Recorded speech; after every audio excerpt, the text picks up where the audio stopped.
Persoalan BAB nggak lancar tadi kita udah bahas ya, lambung juga kita udah bahas. Sekarang kita masuk ke persoalan batuk, flu, pilek. Nah, mungkin ganti nih Pak, orangnya diganti. Siapa lagi yang mau nyoba? Mungkin Pak Fatan? Ya, ganti. Jadi diganti. Nah, untuk persoalan batuk pilek ya, ini buat yang panas dulu, buat anak-anak nih sangat bisa di rumah, buat ibu-ibu semua.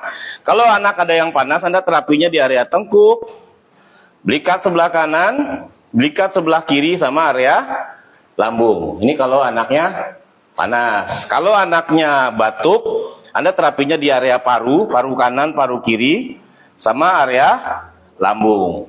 Kalau anak Anda pilek, nah Anda fokusnya di area paru. Ya, kita cobain buat yang panas dulu. Kita fokus ke tengkuk nih, ada tulang seperti